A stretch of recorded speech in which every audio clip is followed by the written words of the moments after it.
Lost episode 34. So this would have been like way at the top if this video was made in like 2011. But now it's a bit less known, and I don't know who the audience currently is that's going for it now. But yeah, it still kind of cherishes like being like another silly classic pasta, which I'm nostalgic for. And I won't go over the whole thing for time's sake, but it's a typical Lost episode pasta. And it has bad visual quality, out of character characters, and overly angry characters, and death and violence and some random sex for some reason. But what makes it work so well still is the idea that it was just like aired one time at 5 a.m. before like everybody really recorded and filmed stuff. And that's what kind of helps a lot of them work out. Now, I'm gonna say this might be disappointing, but like I can't really take this seriously right now because of how funny it was to go back to, which I initially was excited to look at stuff I haven't looked at in forever for this. But what might excite you is that this is gonna get its own video. Now, not this pasta exclusively, but the overall entry is going to be the main inspiration for it and highlighted into it. And that pasta video is going to be coming after the series is over, and I'll be talking about all of my extra thoughts about this. Like, I was going to say that the best way to experience this creepypasta is to read it on your own, which is still true. But then I was also going to add to look at Mr. Creepypasta's old, I hate saying it's old, but his ass video of it. And while the picture he uses is still unsettling, that video is like hilarious to go back to. You just have to see it with the overdramatic music and sound effects and reading. But yeah, I don't know, like it just has this like nostalgic atmosphere, and it did back then too because of the idea of finding something weird as a kid. But like, I don't know, like I'm just gonna save what I need to say in that video when it comes out, so please just look at that. And again, sorry if it's a disappointment, but I will say that the best and well-written moment in this is the claymation sequence of Double D running around Eddy's room. That moment always just stuck out to me and was the most unique. And videos that try to make this a real thing, like, always go for that scene, but they fucking suck, and they're not even claymation. But I'm just gonna hold everything off until that video, so yes, now let's get on with the other darker stuff. Wilfred is a cannibal, so this alludes to how Wilfred eats wieners and such in the movie, which is, yeah, pretty fucked up because he's a pig. Special Ed myth, so this is the most famous by far acclaimed Lost episode. And all what's really known about it is that supposedly Danny said it was cut for quote-unquote being too real. But that, and at least everything else that's ever said of it, seem to just be rumors. And a lot of people still believe it to have been like a completely real thing that was in production and is now lost somewhere. But to just give you the facts, it honestly is just like a big rumor. And what probably got people so into it is probably that curious title.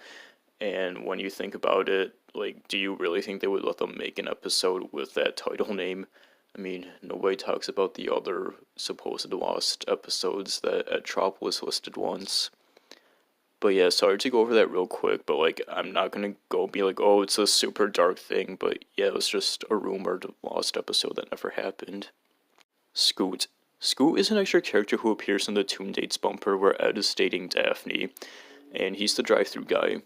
Now, what's interesting about him is the fact that he's a brand new, separate, individual full-on character done in the show's art style. Like, he's almost another Ed and Eddy character, and an adult or teen at that, which the wiki counts him as. I mean, the only thing to it is that it's not canon, but it's still pretty neat to see. Being scared of the wood scene in Egg to Ed. So this whole entire scene is just really creepy and weird and eerie, and by far the most of it. And like, it just reeks of that more early installment weirdness that I talked about before, and I'm talking about now, and will talk about in the last part. But yeah, this isn't talked about so much, but I definitely feel like this had to have scared people back in the day. Like, the only time I heard of it was in this like long creepy kid show moments list that I don't even know is still up and wasn't that good from what I remember. But yeah, just the moment they enter the woods, everything feels off. It doesn't feel like any other time they enter the woods in the series. And then you find that giant spider web that's just enormous for no explained reason ever that it's caught on, and then you start hearing like whispering and laughing.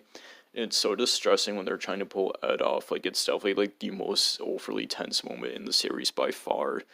And then they start running away like frantically while everything's like moving at 1,000,000 miles per second. You hear the Kanker singing and stuff in the background, and you see their eyes in the darkness. Like, even for those characters, it's such an overly dark moment to introduce them in. And like, yeah, it's just so weirdly paced and stuff, and like nothing else that you see in the show at any other time. And the colors even fucking infer to this like flash for a moment, for fuck's sake. But yeah, everything here is just like so like over the top and scary and weird. And like, I definitely feel like this friend kits a lot, even though it's nowhere near as talked about as the AKA logo, but maybe this will help surface it a bit. Early Canker designs. So here's concept about the Cankers, and it's kind of creepy if you ask me, like especially with the way Marie looks and how different it is. Sorry, I'm using the word creepy a lot, but you know, this is like one of the most prominent and different old pieces of concept art out there too, and probably, yeah, like the most disattached from how the show was finally. Rolf skating on Wilfred and sitting with Wilfred. So here's a quick light entry and miss all of that dark stuff. And Ed passed it on. You can see Rolf sitting with Wilfred in the background at the restaurant for one scene, and I didn't notice that for a long time because of that. Then, probably even more obscure is in the good ol' Ed, you can see Rolf sit pass on Wilfred on the oil for the world's biggest pancake and using him as a skate. And it's pretty hard to catch, as you can see by the screenshot. Like, it's insane just how fast he goes by in him, and it's only there like one time. So yeah, I never knew about this for the longest time. Lupo the Butcher reference. So Lupo the Butcher is another cartoon by Danny that he did before Ed and Eddy, and it's referenced in High Heeled Ed, where Eddy says, "This ain't a library, buy or get lost." And it's like a line that they cut to, like, you could feel that's just kind of highlighted. And it's probably because of me noticing that and just my weird obsession with the show that I was able to catch on that it's a reference, because in the beginning of the Lupo cartoon, you can see a sign that says, "This no library, buy or get lost." And a more well-known one, though, is that in Eddy's Boo Haha, it's a video that's titled Danny the Butcher instead. Robes are named after the Kanker's dad. So this is back to Neg to Ed, and as you probably remember, the Cankers give the Eds some robes to label them as their husbands in a way. Butch, Bubba, and Rod. And I thought for the longest time that these are just random names. I must have just missed the line where Marie says that it's their dad's robes. But that kind of adds to it more because of just how casually she drops it. Well, first of all, they're the only named adults in the series, I just want to point that out. But the big point is that, like, the episode almost kind of like casually implies, like, oh yeah, it's their dad's robes, and they're just giving the Eds new clothes because theirs got dirty, and maybe their dads are still around, but as we know, their dads aren't still around. And now the Kinkers are giving them their robes that are still there for some reason, and trying to make the Eds their husbands, and like learning that just gives this whole entire like new sad and dark view on the whole entire scenario, especially after the mom entry too. But yeah, that does it for this layer already, and there's gonna eventually be that whole entire creepypasta video that comes up after the series. But for now, stay tuned for the next part, which will be the last one. Take care.